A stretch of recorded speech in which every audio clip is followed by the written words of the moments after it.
We make about 45 million pounds of chips in a quarter. That equates to about 200 million pounds of potatoes, which is quite a few. What's interesting with M&T is they're a small town bank, and as we've grown, they've also grown with us. They've got the resources that you would need in order to go big, but they also have that friendly local community feel so that it makes it seem easier than it probably is.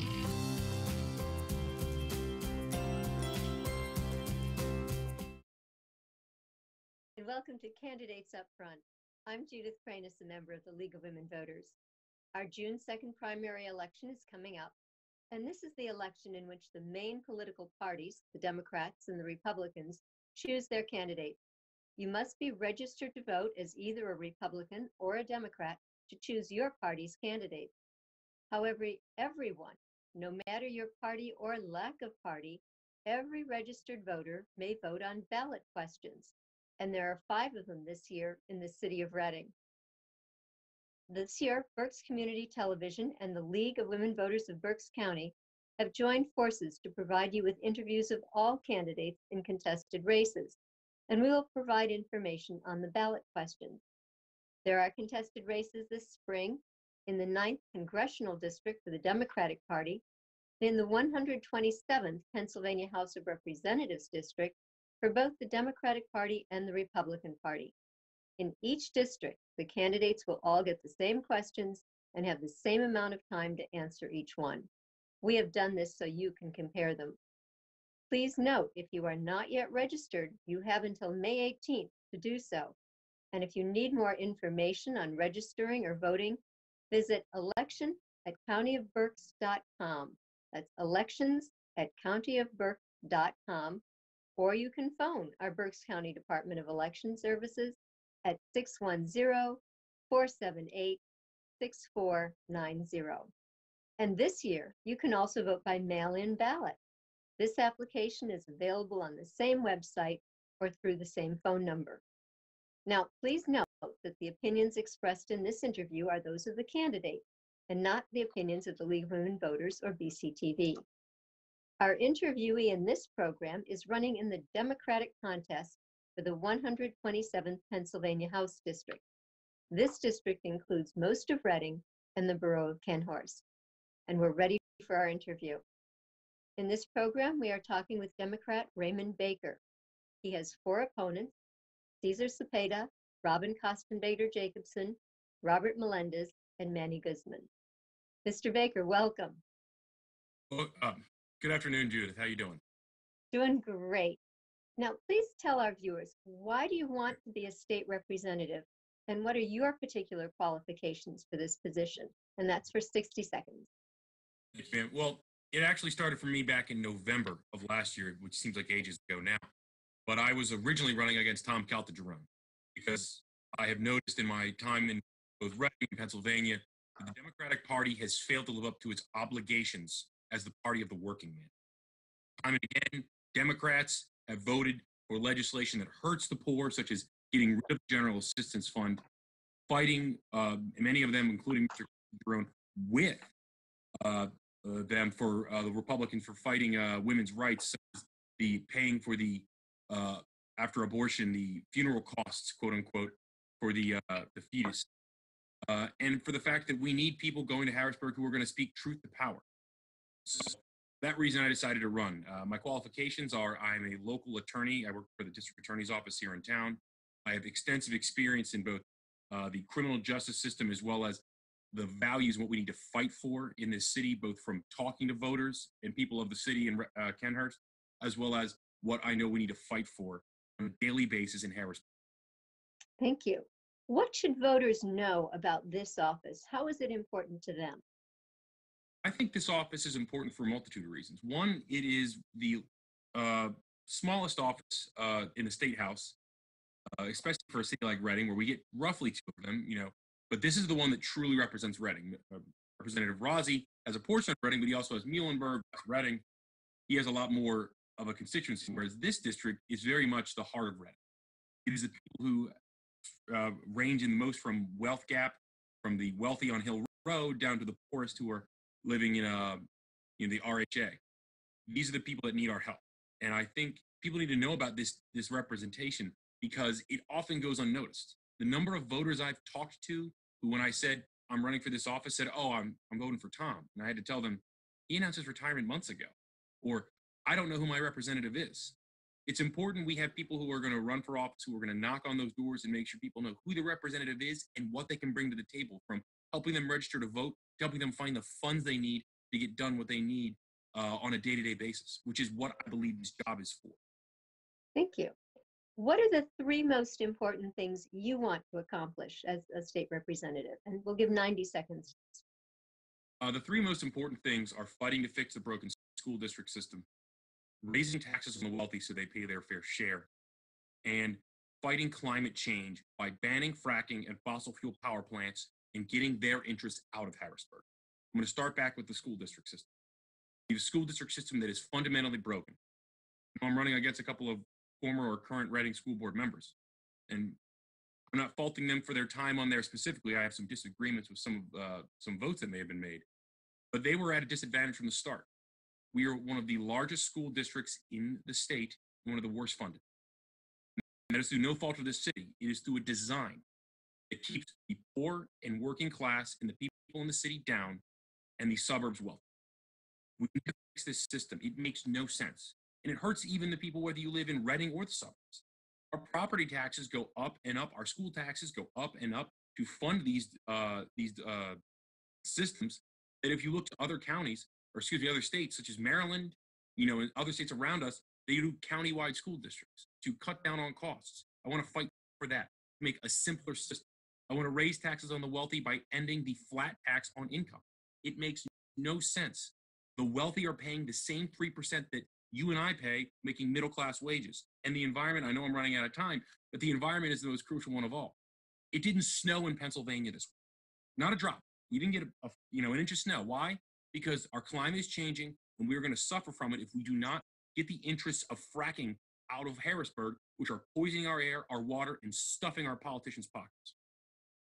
You.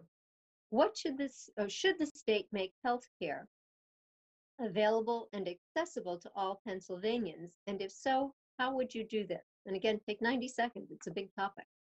It is a big topic. I do believe that healthcare is a human right. It goes without saying that it needs to be handled as such. I believe there is legislation on the floor on the House of Representatives, the State House and the General Assembly for this, and I stand 100% by it. When you look at what we could do if you had those sort of programs in place, fighting for healthcare is important. You were seeing it right now. As we sit here, people are dying of COVID-19. People afraid of not being able to afford the healthcare they need because of it. And is that because they are wrong because they did anything horrible? No, it's because there's disease and death around us. I think what we need to do is fight to take healthcare out of the hands of businesses, out of the hands of for-profit companies, and put it solely in control of the state as best we can. Now, I don't have all the intricacies of it. I'm not a healthcare expert. I'm a lawyer. But I do know we need to switch to a Medicare for all system. And if the federal government won't come with us, we need to find a sort of public option here within the state. If you look at places like the school district system, one of the number one costs for school districts is healthcare. Until we start passing that burden from the average voter onto the wealthy and onto a divided group, we will keep suffering from higher costs. The only reason healthcare companies exist is because we could nip this in the bud decades and decades ago, and we need to now. No other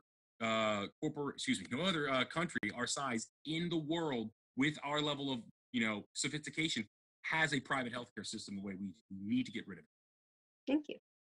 There currently is no county health department in Berks. Do we need one? And in lieu of the virus, would it have made a difference for us? And should this be mandated and paid for by state government?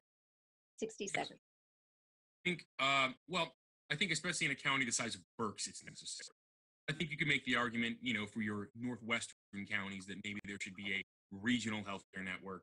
We do have counties in this Commonwealth that have less people than are in a single borough like Pennhurst. So them having to pay for a whole county network, I don't think would make sense. But a county the size of Berks, a county with more people than I believe we have more people than the state of Vermont. Yes, Absolutely. We have the highest rate of COVID-19 in the state per capita. And why is that? Well, it's because of failure of leadership from the county level, in my opinion. In addition, we have the issue of a lot of people who have immigrated here from New York, which means that they may still have ties there, which could have led them to go there and then come back, which would have brought the disease. But yes, we do need a countywide healthcare system, especially for counties the size of Berks. You know, for your smaller counties up north, I would suggest maybe a regional multi-county healthcare network. We need to be able to fight this on the ground. As much as I respect Harrisburg, sometimes Berks County knows what's best for Berks County, but we need healthcare experts to do it. I don't want to rely on Christian Leinbach and the Chamber of Commerce to make that decision for me. Okay. Following the census, our state legislators will redraw district lines for state and for federal officials. This in the past has led to gerrymandering, districts that favor one party. Do you think this is fair to voters? And if not, what would you do to give voters fair districts? 60 seconds. It's not fair. I'm in a gerrymandered district. This district is, I want to say it's 8-1 Democrat to Republican. It's designed to pack Democrats into two districts and give the Republicans the district that's surrounded.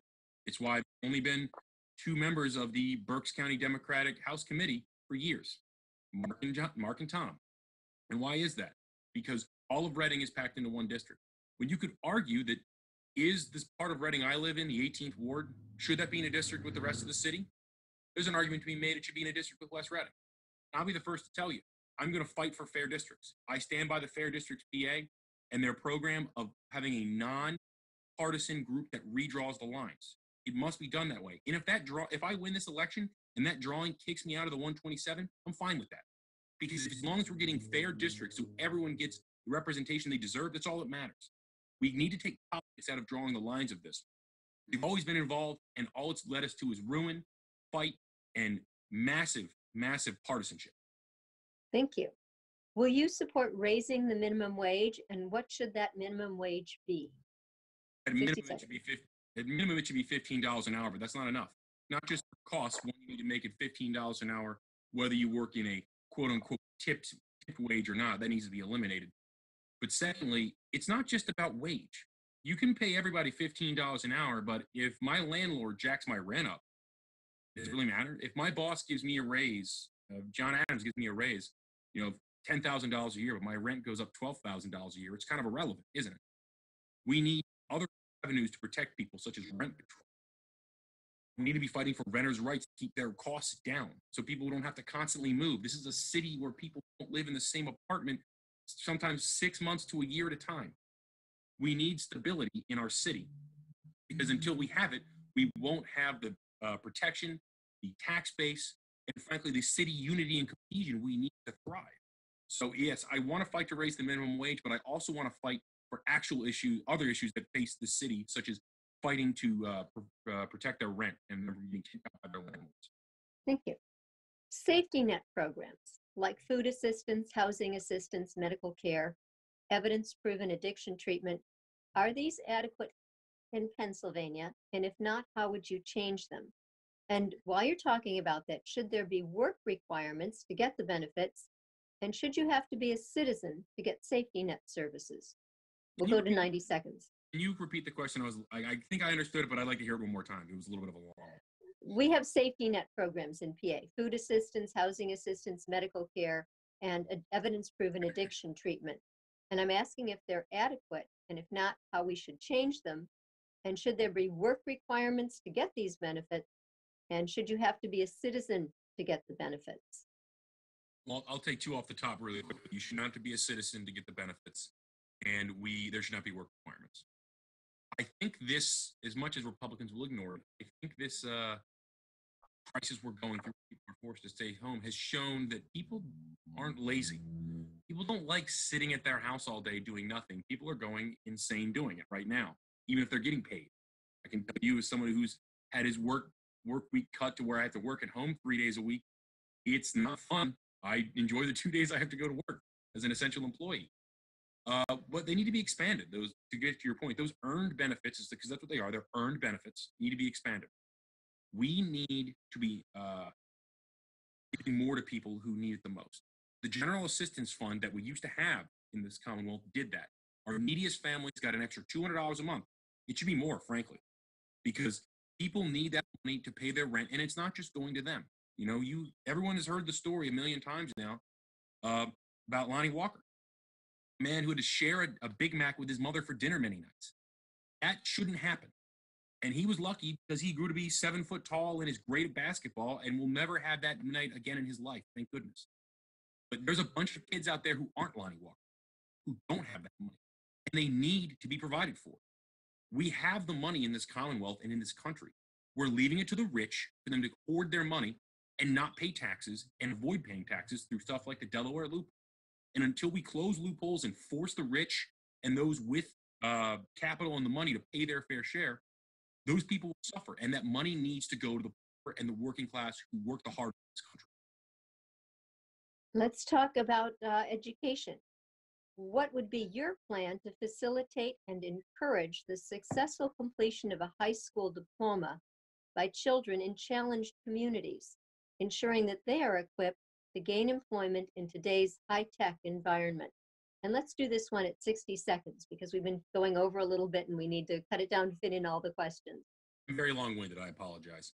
So to answer it as quickly as I can, there's two things we need to do. One, we need to encourage kids to go to either trade school or a form of college. I think we need to switch to, Georgia may have repealed it with their most recent Republican governor, but for years, if you scored high enough in school, you got an automatic entry into a state school as well as you got scholarships. I think until education is made free, which it should be, but until we can get to that point, the first thing we must do is any child from any neighborhood, whether challenged or not, if they maintain a C average, it should be guaranteed entry into a community college like RAC, where it should be paid for so long as they maintain a C average. If they maintain a B average, it should be for the upper schools, such as your state school, and then the RAC kids can transfer.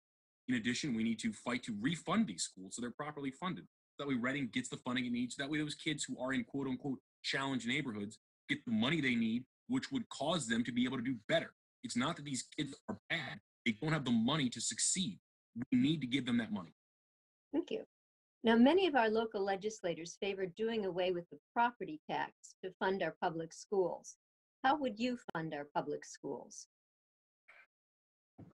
Well, I don't like the way that the property tax is used, but it's easy to say we'll get rid of the property tax. No one likes saying taxes, yay. But the problem is that's how we fund our government because we flat tax on income.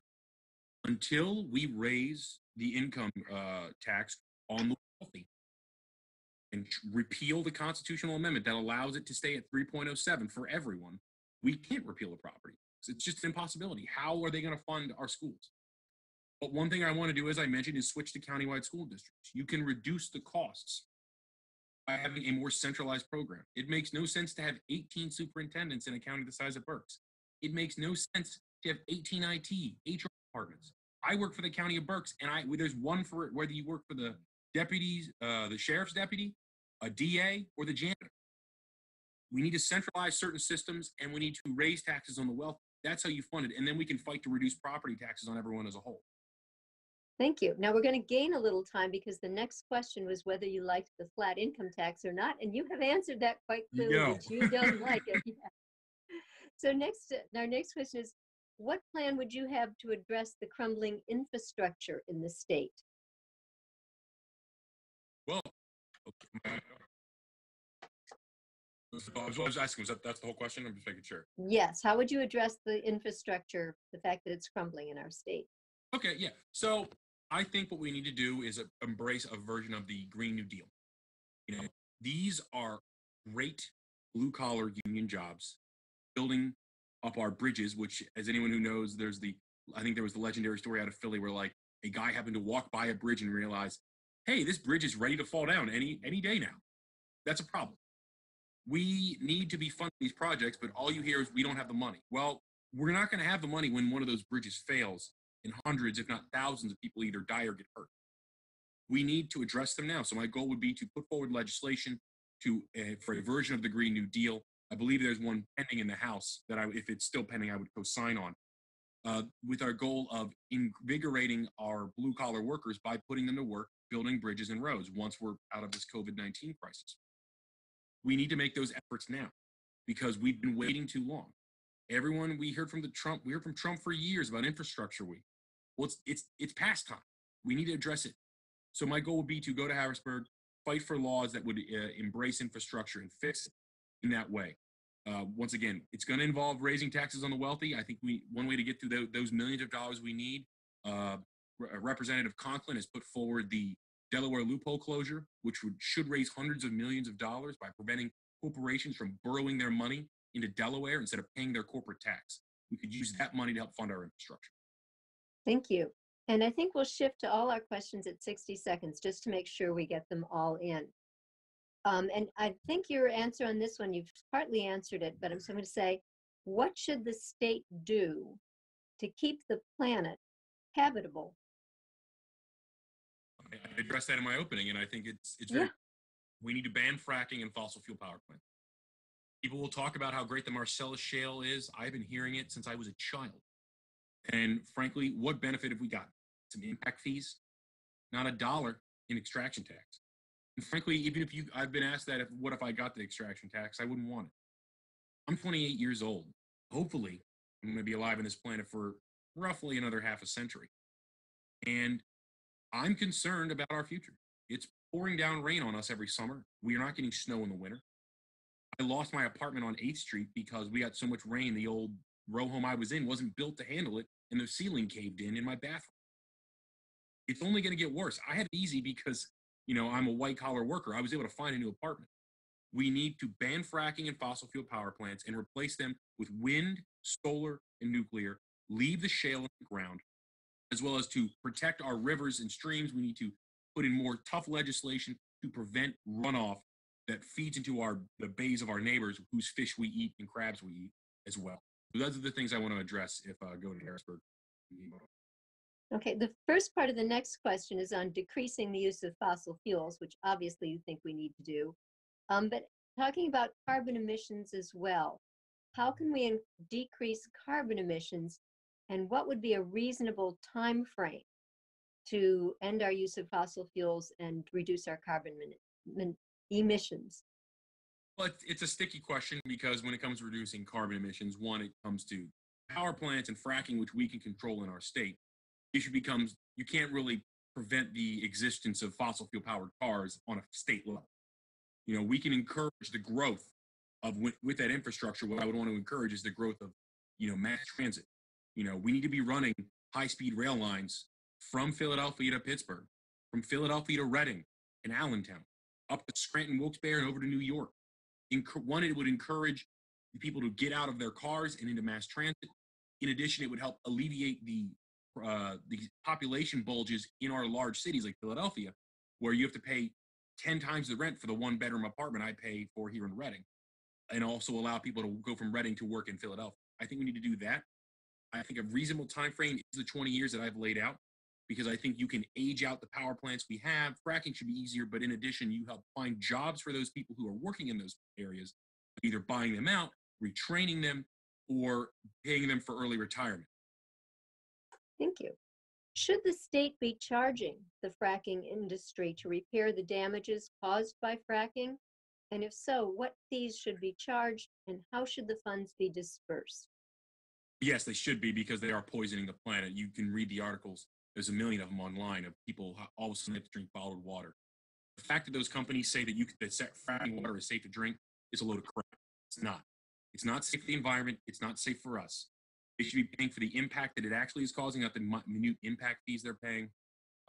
They should be funding and fixing any and all damage to water tables and river valleys that they've affected. But once again, if it comes to choosing between an extraction tax and them not existing, I am choosing them not to exist every day out of the week. So I don't know if that answered your question completely, but I believe that is what needs to be addressed. Okay, well, we have two more important ones to get in, though. So what do you think are common sense gun violence controls that the state should have in place? Well, I speak from a position of, I believe I'd be correct to say I'm probably the most experienced person on the ballot with guns. I've been shooting since I was 4. But they are dangerous weapons. I've known that since I was 4. That's the first lesson you're taught. What we need to be doing is very simple. There's different types of guns which have more value than others. A hunting rifle has value. In addition, it's much harder to start a mass shooting spree with a bolt action rifle. You're going to get 5 shots and then have to reload, and hopefully that doesn't happen, but someone can get to you by then. When it comes to stuff like assault rifles, or as they're better known, semi-automatic rifles like AR-15s, they're not good for hunting. They're not good for home protection. We should be tiering our weapons for your access to them. In addition, I think we need to start doing mental health checks on them, because up until that person starts that shooting, in a lot of these cases, they legally possessed a gun. It isn't until they pull the trigger. And despite what the NRA and their ugly organization would say, guns kill people. So we need to put in more laws to check for mental health checks, as well as have a tiered gun system, making it more difficult to access your more serious violent weapons. Thank you. Discrimination in housing and employment against LGBTQ people is still legal in Pennsylvania. Should we have laws to stop this discrimination? Of course. Well, luckily we do have laws in place in the city of Reading, but I don't believe we do in Kenhurst. So, and many people don't know. I talked to a gay couple over near me that live up on Upland Avenue. And when I told them that, they were like, people can discriminate against us for that. And luckily they owned their home, so it would have been irrelevant. But had they been renters in Kenhurst, they could have. But those two men are going to be fine. But yes, LGBTQ plus people should not be discriminated against for where they live or who they love. It's frankly none of the government's business. If you noticed in the 5 years now? 5 years since gay marriage has been allowed, has the world ended?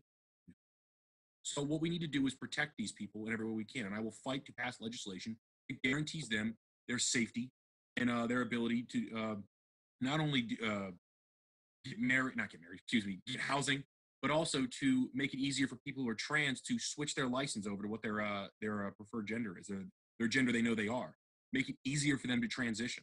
We need to be putting these access in place so these people don't get oppressed and put and shuffled to the side and into the gutter like they have been for decades in this country. Thank you. We have about 30 seconds left if you'd like to make a closing statement, but you're going to have to confine it to 30 or I won't get my close in. All right, I'll be very quick. Again, Raymond Baker, number 4 in the ballot. Please vote for me. I'm a man with a great vision for our future. You can find it more about me at raymondforreading.com. We need a new voice and vision for our Commonwealth from Reading going to Harrisburg. I'm the man for the job. Please vote for me on June 2nd or by mail. Thank you. Thank you, Mr. Baker, for sharing your message with our BCTV viewers. Before we close, I must remind our viewers that there are 4 other candidates in this race. They are Robert Melendez, Cesar Cepeda, Robin Kostenbader-Jacobson, and Manny Guzman. And I encourage you to watch their interviews so you are fully informed when you vote. Thank you for watching Candidate Up Front. These programs are brought to you in the public interest by Berks Community Television and the League of Women Voters, and sponsored by M&T Bank. I'm Judith Kranis. Good day. We make about 45 million pounds of chips in a quarter. That equates to about 200 million pounds of potatoes, which is quite a few. What's interesting with M&T is they're a small town bank, and as we've grown, they've also grown with us. They've got the resources that you would need in order to go big, but they also have that friendly local community feel so that it makes it seem easier than it probably is.